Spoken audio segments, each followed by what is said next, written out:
Hello बच्चों, चलिए प्रश्न को देखते हैं। प्रश्न है हमारे पास, यदि ए तथा बी दो सदिश हैं तथा इनके बीच का कोण थीटा है, तब प्रश्न में हमारे पास चार विकल्प दे रखे हैं ए बी सी डी, जिनमें से हमें जो हमारे सही विकल्प है उन सभी का चयन करना है। अर्थात हमारा जो प्रश्न है वह बहुविकल्पी प्रश्न है और हमें सही विकल्पों का चयन करना है। चलिए सर्वप्रथम हम प्रश्न के लिए मुख्य अवधारणा लिखते हैं। मुख्य अवधारणा मुख्य अवधारणा में हम सर्वप्रथम देखते हैं कि अदिश गुणन क्या होता है। तो मान लीजिए हमारे पास दो सदिश है, प्रथम सदिश ए सदिश है और दूसरा सदिश हमारे पास बी सदिश है, और इन दोनों सदिशों के जो मध्य कोण है वह थीटा है। तो ए सदिश का बी सदिश के साथ अदिश गुणन, जिसका दूसरा नाम होता है बिंदु गुणन, उसका मान हमारे पास बराबर होता है ए सदिश का परिमाण गुणा बी सदिश का परिमाण गुणा कॉस थीटा के, जहां से हम कॉस थीटा बराबर लिख सकते हैं ए सदिश का बी सदिश के साथ बिंदु गुणन बटा ए सदिश का परिमाण गुणा बी सदिश के परिमाण के। अब हम देखते हैं कि किन्हीं दो सदिशों का सदिश गुणन किस प्रकार ज्ञात किया जाता है। तो सदिश गुणन है उसे हम क्रॉस गुणन या वज्र गुणन भी कहते हैं। तो ए सदिश का बी सदिश के साथ जो वज्र गुणन है या सदिश गुणन है उसका मान बराबर होता है ए सदिश का परिमाण गुणा बी सदिश का परिमाण गुणा साइन थीटा गुणा एन कैप, जहां एन कैप क्या है, ए एवं बी सदिश के लंबवत इकाई सदिश है और थीटा यहाँ क्या है, ए एवं बी सदिश के मध्य कोण है। यदि हम ए सदिश का बी सदिश के साथ सदिश गुणन का परिमाण लिखना चाहें तो इसका मान बराबर होता है ए सदिश का परिमाण गुणा बी सदिश का परिमाण गुणा साइन थीटा के, जहां से हमारे पास साइन थीटा बराबर प्राप्त होगा ए सदिश का बी सदिश के साथ सदिश गुणन का परिमाण बटा ए सदिश का परिमाण गुणा बी सदिश का परिमाण। अतः प्रश्नानुसार प्रश्न में हमारे पास प्रथम विकल्प दे रखा है कि ए सदिश का बी सदिश के साथ सदिश गुणन का परिमाण प्लस ए सदिश का बी सदिश के साथ अदिश गुणन का परिमाण का वर्ग बराबर है ए सदिश का परिमाण का वर्ग प्लस बी सदिश का परिमाण का वर्ग। तो चलिए हम ज्ञात करते हैं। चूंकि हम जानते हैं, प्रथम विकल्प देखते हैं। प्रथम विकल्प के लिए मुख्य अवधारणा से हम जानते हैं कि हमारे पास ए सदिश का बी सदिश के साथ परिमाण है वह बराबर होता है ए सदिश का परिमाण गुणा बी सदिश का परिमाण गुणा साइन थीटा के। मुख्य अवधारणा से हम कह सकते हैं। और हमारे पास जो दूसरा संबंध है वह हमारे पास होता है, इसे हम समीकरण एक नाम दे देते हैं। एवं दूसरा संबंध होता है कि ए सदिश का बी सदिश के साथ जो सदिश गुणन है उसका मान बराबर होता है ए सदिश का परिमाण गुणा बी सदिश का परिमाण गुणा कॉस थीटा के, इसे हम समीकरण दो नाम दे देते हैं। अब हम क्या करते हैं, समीकरण एक का वर्ग प्लस समीकरण दो का वर्ग करके जोड़ देते हैं। तो बाएं पक्ष में हमारे पास क्या प्राप्त होगा, ए सदिश का बी सदिश के साथ सदिश गुणन के परिमाण का वर्ग प्लस ए सदिश का बी सदिश के साथ अदिश गुणन के परिमाण का वर्ग बराबर हमारे पास हो जाएगा ए सदिश के परिमाण का वर्ग गुणा बी सदिश के परिमाण का वर्ग गुणा साइन वर्ग थीटा प्लस ए सदिश के परिमाण का वर्ग गुणा बी सदिश के परिमाण का वर्ग गुणा कॉस वर्ग थीटा। तो यहाँ हमारे पास जो बाएं पक्ष में तो हमारे पास है ए सदिश का बी सदिश के साथ सदिश गुणन का वर्ग प्लस ए सदिश का बी सदिश के साथ अदिश गुणन का वर्ग बराबर ए सदिश का बी सदिश के साथ ए सदिश के परिमाण का वर्ग गुणा बी सदिश के साथ परिमाण का वर्ग, उभयनिष्ठ आ जाएगा दोनों पदों में, साइन वर्ग थीटा प्लस कॉस वर्ग थीटा, जिसका मान किसके बराबर होता है, एक के बराबर होता है। तो हमारे पास प्राप्त हुआ संबंध ए सदिश के परिमाण का वर्ग गुणा बी सदिश के परिमाण का वर्ग, ए सदिश का वर्ग है वह बराबर है ए सदिश का बी सदिश के साथ सदिश गुणन के परिमाण का वर्ग प्लस ए सदिश का बी सदिश के साथ अदिश गुणन के वर्ग के बराबर है ए सदिश के परिमाण का वर्ग गुणा बी सदिश के परिमाण का वर्ग। अर्थात जो हमारा प्रथम विकल्प है वह सही विकल्प है। चलिए द्वितीय विकल्प की जांच करते हैं। तो द्वितीय विकल्प में हमारे पास दे रखा है कि ए सदिश का बी सदिश के साथ जो सदिश गुणन का परिमाण है वह बराबर होगा ए सदिश का बी सदिश के साथ अदिश गुणन के, यदि थीटा का जो मान है वह पाई बटा 4 हो।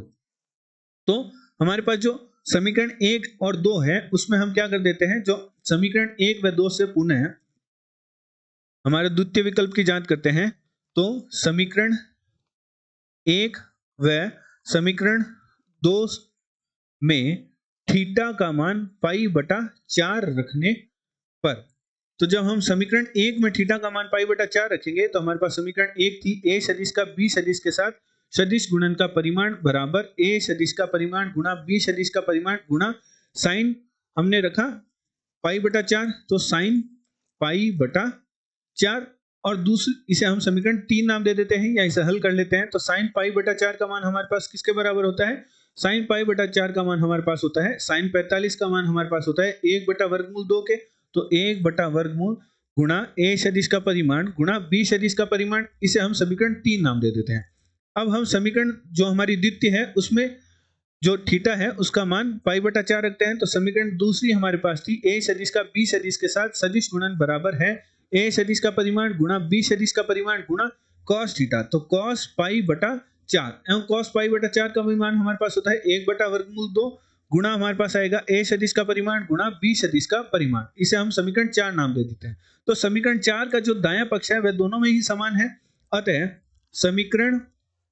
समीकरण जो हमारी 3 व 4 से समीकरण 3 व 4 से हम कह सकते हैं कि a सदिश का b सदिश के साथ जो सदिश गुणन का परिमाण है वह बराबर होगा a सदिश का b सदिश के साथ अदिश गुणन के। तो हमारा जो द्वितीय विकल्प है वह भी हमारा सही विकल्प है। चलिए तृतीय विकल्प की जांच करते हैं।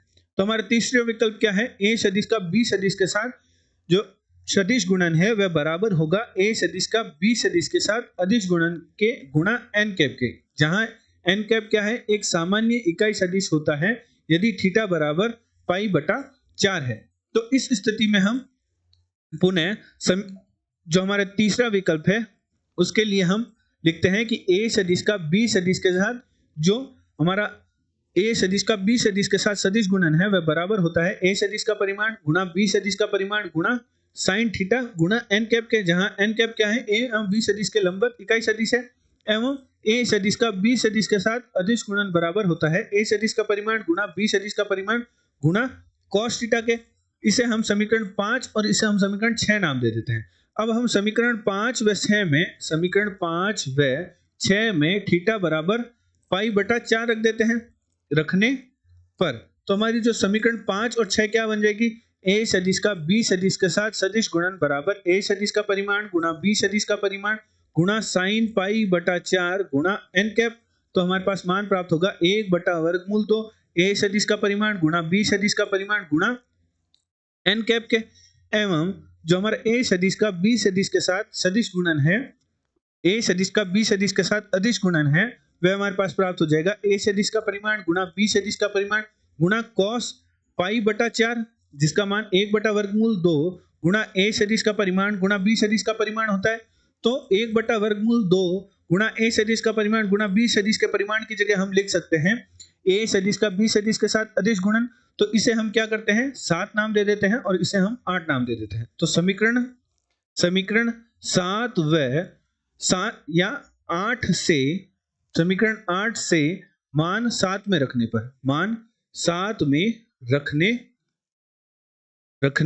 पर तो हमारे पास क्या प्राप्त होगा? a सदिश का b सदिश के साथ सदिश गुणन बराबर हमारे पास प्राप्त हो जाएगा 1 बटा वर्गमूल 2 गुणा a सदिश का परिमाण गुणा b सदिश के परिमाण की जगह हम लिख सकते हैं a सदिश का b सदिश के साथ अदिश गुणन, और हमारे पास गुणा में है n कैप जो कि क्या है? a एवं b सदिश के लंबवत इकाई सदिश है। तो हमारा जो c विकल्प है अर्थात जो हमारा तृतीय विकल्प है वह भी हमारा सत्य विकल्प है। चलिए अंतिम विकल्प अर्थात चौथे विकल्प की जांच करते हैं। तो हमारे पास जो प्रश्न में चौथा विकल्प दे रखा है वह हमारे पास दे रखा है a सदिश का b सदिश के साथ सदिश गुणन गुणा a प्लस b सदिश दे रखा है जो कि 0 के बराबर दे रखा है। तो चलिए हल करते हैं। प्रश्न में हमें कहा है कि a सदिश का b सदिश के साथ सदिश गुणन गुणा में हमारे पास है a प्लस b के, तो इसका मान 0 के बराबर है या नहीं? तो हम गुणा करते हैं। तो a सदिश का b सदिश के साथ सदिश गुणन का बिंदु गुणन a सदिश के साथ प्लस a सदिश का b सदिश के साथ सदिश गुणन का बिंदु b गुणन के साथ। तो किन्हीं भी दो सदिशों का जो अदिश त्रिगुणन है, तो यहाँ हमारे पास ये क्या है? अदिश त्रिगुणन ही है। तो किन्हीं दो सदिशों का अदिश त्रिगुणन 0 ही होता है। तो यहाँ हमारा a और b का क्या है? अदिश त्रिगुणन दे रखा है, तो इसका मान हमारे पास क्या होता है? 0 होता है। तो ये भी हमारे पास 0 ही प्राप्त होगा, तो 0 प्लस 0 0 ही रहेगा। तो हमारा जो चौथा विकल्प है वह भी हमारा सत्य विकल्प है। अतः हमारे प्रश्न के चारों विकल्प क्या है? सत्य है। ए विकल्प भी सही है, बी विकल्प भी सही है, सी विकल्प भी सही है, और जो हमारा चौथा विकल्प है वह भी हमारा सही है। आशा करते हैं आपको प्रश्न काल समझ आया होगा। धन्यवाद।